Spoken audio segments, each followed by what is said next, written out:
ఇప్పుడు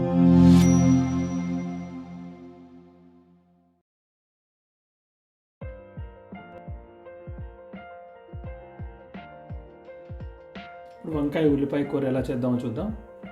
నేను ఒక 1/2 kg వంకాయలు తీసుకుని ఈ సైజులో తరుక్కుని దాన్ని నీళ్ళలో నానబెట్టాను. వీటిని నీళ్ళలో ఎందుకు నానబెడతామంటే ఆక్సిడేషన్ వలన ఇది నల్లగా అయిపోవడానికి అవకాశం ఉంది. దీంట్లోకి 2 ఉల్లిపాయలు చిన్న చిన్న ముక్కలు తరిగాను, కావలసినంత కరివేపాకు, ఒక పెద్ద పచ్చిమిరపకాయ, 1 ఇంచు అల్లం చిన్న ముక్కలు. ఈ రెండింటిని కలిపి మనం తర్వాత గ్రైండ్ చేద్దాం. ఎండుమిర్చి 3 నుంచి 4, జీలకర్ర, కావలసినంత మినపప్పు, శనగపప్పు.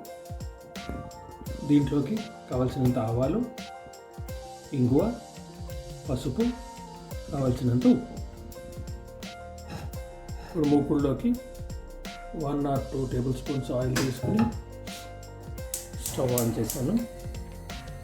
ఆయిల్ వేడైన తర్వాత మనం పోపు దినుసులు వేసుకుందాం. ఇప్పుడు నూనె వేడైంది కదా, దీంట్లోకి మనం పోపు సామాను వేసుకొని దీంట్లోకి మనం ముందర తీసుకున్న కరివేపాకును కూడా వేసుకుని దీన్ని వేయిద్దాం.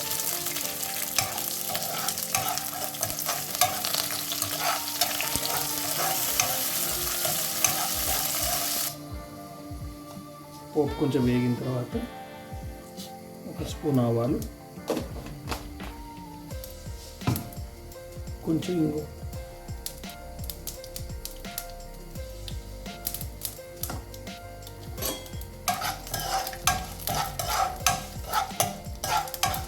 దీంట్లోకి మనం ఇందాక తీసుకున్న ఉల్లిపాయలు వేసాం.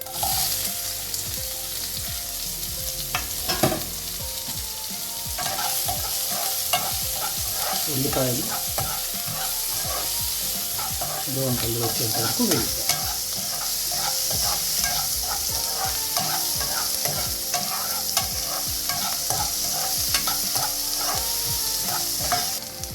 దీంట్లోకి మనం ఒక చిన్న స్పూన్ పసుపు వేసి ఒక 10 సెకండ్స్ వేయాలి.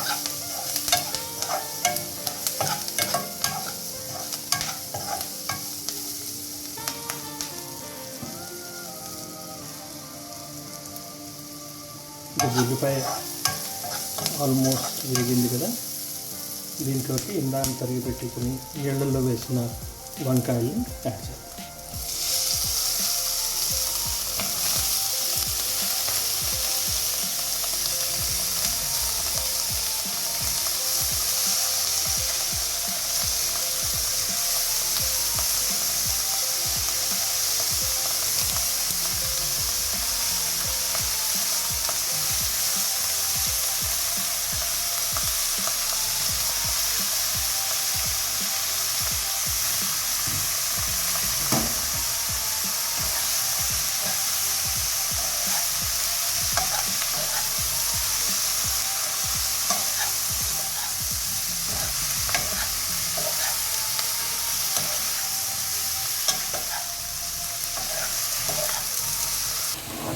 వంకాయలు 2 నిమిషాలు వేగిన తర్వాత దీంట్లోకి మనం కావాల్సినంత ఉప్పుని వేసుకొని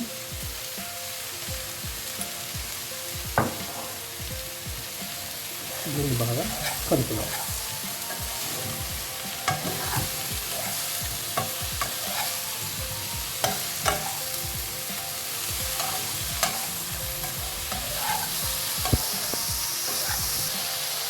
ఒక 2 నిమిషాలు వేగిన తర్వాత ఇప్పటివరకు మనం ఎక్కువ సెగ మీద దీన్ని వేయిస్తున్నాం. స్టవ్ తగ్గించి మీడియం కన్నా తక్కువ సెగ పెట్టి దీని మీద కంచం పెట్టి దానిలో నీళ్లు వేసి ఆవిరితోటి దీన్ని వేయిద్దాం. ఇది ఒక 10 నిమిషాలు దీన్ని ఇలానే ఉంచాలి. వంకాయలు వేగుతున్నాయి కదా, ఇప్పుడు దీంట్లోకి మనం గ్రైండర్లోకి అల్లంను పచ్చిమిరపకాయలు తీసుకుని, నేను పెద్ద పచ్చిమిరపకాయ తీసుకున్నాను.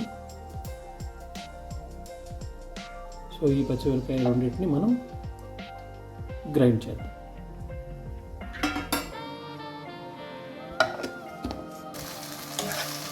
ఇప్పుడు ఆవిరి మీద కూర అంతా ఉడికిపోయింది కదా, ఉడికింది వేగింది కూడా. దీంట్లోకి మనం ఇందాక గ్రైండ్ చేసుకున్న అల్లం పచ్చిమిరపకాయ పేస్ట్ వేసి బాగా కలుపుదాం.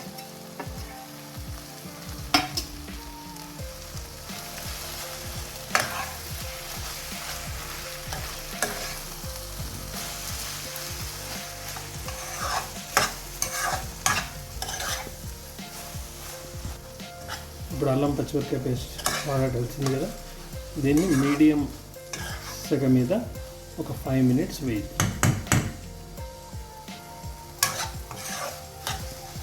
కొంచెం అడుగంటేంత వరకు. ఇప్పుడు కొంచెం కూర అడుగంటుతుంది కదా, ఇప్పుడు తీసేసి దీన్ని వైట్ రైస్లోకి సర్వ్ చేసి.